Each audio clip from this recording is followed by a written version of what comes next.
20% حصہ ہے، اور جبکہ صنعتی شعبہ ایک اہم شعبہ ہے۔ ٹیکسٹائل کی تیاری اور اس کی ملبوسات کی تیاری میں پاکستان کی سب سے بڑی صنعتیں ہیں، جو تجارت کی برآمدات کا تقریباً 65% حصہ بنتی ہیں۔ کپاس اور کپاس پر مبنی مصنوعات پاکستان کی برآمدی آمدنی کا 61% حصہ ہیں۔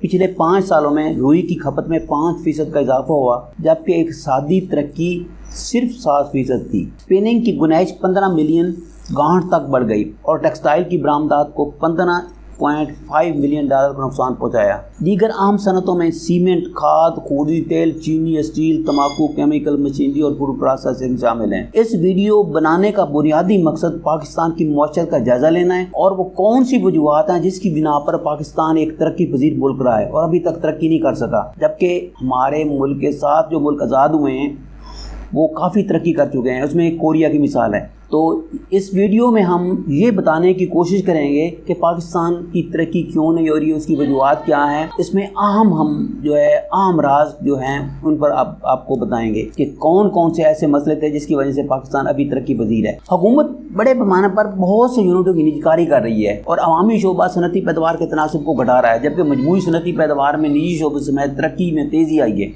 حکومتی پالیسیوں کا مقصد ملک کی صنعتی بنیادی اور متعدد بناوٹی صنعتوں کو ترقی دینا ہے۔ اما مختلف شعبے جو ہمارے اس سے فائدہ نہیں اٹھایا گیا یا پوری طرح سے ان کی کھوج نہیں لگائی گئی۔ حالیہ حکومتی پالیسیاں ملک کے اس خطے کو کنٹریبیوشن کرتے ہیں، اس میں کان کنی ہے، ایندھن ہے، مینوفیکچرنگ ہے، آٹو موبائل ہے، ٹیکنالوجی ہے، تعمیر ہے، کنسٹرکشن جسے کہتے ہیں، بجلی ہے، گیس ہے، پانی کی فراہمی ہے، اور بہت سے شعبے ایسے ہیں جو کہ ہمارے ملک کی ترقی میں اہم کردار ادا کر رہے ہیں۔ ملک میں متعدد معدنیات اور قدرتی وسائل کے بے تحاشا ذخائر ہیں۔ پاکستان میں پائے جانے والے اہم معدنیات جپسم، چونے کا پتھر، کرومائڈز، آئرن، چٹان، نمک، چاندی، سونا، قیمتی پتھر، جواہرات، سنگ مرمر، تانبا، کوئلہ، گریفائٹ، گندھک، آگ مٹی اور سلیکا ہیں۔ صوبہ پنجاب میں نمک کی حد دنیا میں قائم خالص نمک کی سب سے بڑی کان موجود ہے۔ صوبہ بلوچستان معدنیات سے مالا مال علاقہ ہے جس میں کافی معدنیات مثل تیل اور گیس کے ذخائر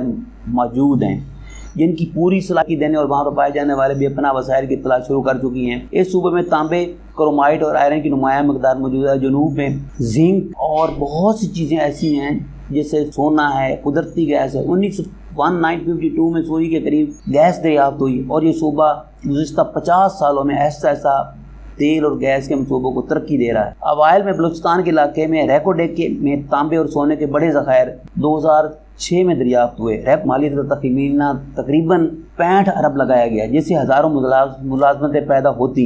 اس دریافت نے ریکوڈیک کان کنی کے علاقے میں 2 ارب ٹن کاپر اور 20 ملین اونس سونے کے تخمینے کے ذخائر ثابت ہوئے۔ موجودہ مارکیٹ قیمت کے مطابق ذخائر کی ریکوڈیکٹر کو دنیا کے اعلیٰ 7 تانبے کے ذخائر میں شامل کیا ہے۔ ریکوڈیک پروجیکٹ کا تخمینہ ہے کہ موجودہ مارکیٹ کی قیمتوں میں 1.25 بلین کی قیمت کے مطابق ہر سال 2 لاکھ ٹن تانبا اور 4 لاکھ ٹن اونس سونا تیار کیا جائے گا۔ بین الاقوامی مارکیٹ میں $600 فی اونس اور 5000 تقریباً فی الحال تانبے اور سونے کی قیمت فی ٹن کوئی ابھی مقرر نہیں کی گئی، نامعلوم ہے۔ صوبہ خیبر پختونخوا پاکستان میں ماربل کی کم از کم پیداوار میں 78% حصہ ہے۔ پاکستان دنیا میں ماربل، گریفائٹ اور سلیٹ کے بہترین ترین اور خالص ترین درجات کا گھر ہے۔ اٹلی جیسے یورپی ممالک سے برآمد ہونے والے زیادہ درجے کے سنگ مرمر کی اصل حقیقت پاکستان میں ہے، جس میں ٹھیک پالش اور پروسیسنگ مشینری کی کمی تھی۔ حکومت نے حالیہ بلوچستان میں ماربل سٹی کے قیام کے ساتھ ہی اس شعبے میں سرمایہ کاری کے لیے اقدامات اٹھائے ہیں۔ فیڈرل بیورو آف اسٹیٹسٹکس کے مطابق 2005 میں اس شعبے کی 211.805 ملین روپے کی قیمت رکھی تھی۔ اس طرح سے 2000 سے اب تک اس میں 99% زیادہ اضافہ ریکارڈ کیا گیا ہے۔ پاکستان کا پہلا آئل فیلڈ 1952 کے آخر میں بلوچستان میں سوئی کے مقام پر ایک بڑے گیس فیلڈ کے قریب دریافت ہوا۔ ٹوٹ آئل فیلڈ 1960 کی دہائی کے اوائل میں پنجاب میں دریافت ہوا، تب سے پیداوار میں مستقل اضافہ ہوا ہے۔ پاکستان کا پہلا گیس فیلڈ بلوچستان میں سوئی کے مقام پر تھا جسے 1952 میں کے آخر میں دریافت کیا گیا تھا۔ کوئلے کی کان کئی برطانوی نوآبادیاتی دور میں شروع ہوئی تھی اور 1947 میں آزادی کے بعد پاکستانی صنعتوں کے ذریعے استعمال رہا۔ پاکستان نے تقریباً 45 ٹن یورینیم تیار کیا تھا۔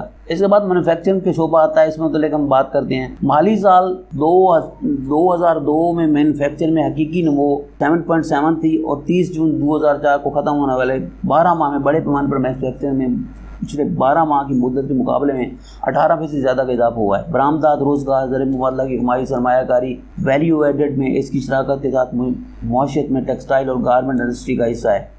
اسے پاکستان کا سب سے بڑا مینوفیکچرنگ سیکٹر بنا دیا گیا ہے۔ اس صنعت میں 4.53 ٹیکسٹائل ملیں شامل ہیں اور 50 مربوط یونٹ ہیں اور 403 یونٹ ہیں، جن میں 9.33 بلین سپنڈلز اور 1,40,000 گردشی قرضے تھے جو کہ 2012 کے درمیان دیکھے گئے۔ تو یہ تھی پاکستان کی ہسٹری، جس میں میں نے آپ کو کافی تک وضاحت کرنے کی کوشش کی ہے کہ پاکستان کیوں معاشی ترقی نہیں کر رہا، معاشیات کیا ہے۔ ابھی ہم نے سیکنڈ پارٹ میں یہ بتانا ہے کہ پاکستان کی فی کس آمدنی کتنی ہے، جی ڈی پی پہ مثلا کتنا ہے، ایگریکلچر کتنا ہے، چاہے لوگ دیہاتوں میں رہتے ہیں اور زیادہ تر جو ہے دیہاتوں میں رہنے والوں کی تعداد کتنی ہے۔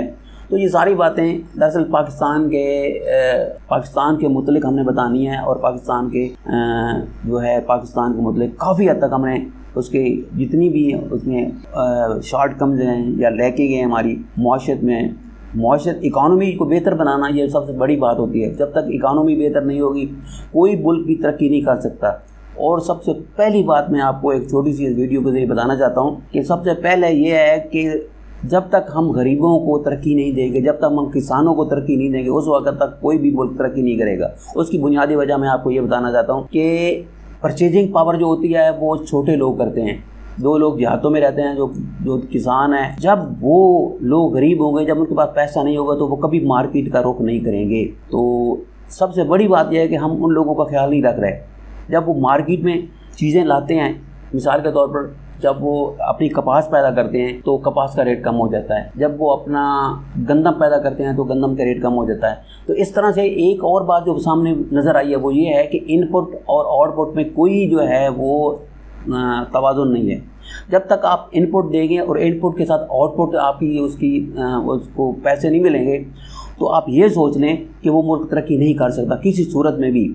چھوٹے لوگ ہی، غریب طبقہ جو ہوتا ہے وہی چیزیں خریدتا ہے، بڑے بڑے لوگ بھی خریدتے ہیں، لیکن یہ حقیقت یہ ہے کہ 70% لوگ، پہلے 85% تھے، اب 70% لوگ جو ہے وہ they are living in villages, وہ دیہاتوں میں رہتے ہیں۔ لیکن دیہاتوں میں رہنے والوں کی صورتحال یہ ہے کہ ان کو ایک وقت کا کھانا ملتا ہے اور ایک دوسرے وقت کے لیے وہ کھانا نہیں کھا سکتے۔ یہ ہے پاکستان کی صورتحال جو میں نے آپ کو اس ویڈیو کے ذریعے بتانے کی کوشش کی ہے۔ اس کا سیکنڈ حصہ بھی میں آپ کو بتاؤں گا، اور بہت سی باتیں ایسی ہیں جو کہ آپ کو حیران کر دیں گی۔ Thank you for watching. اللہ حافظ۔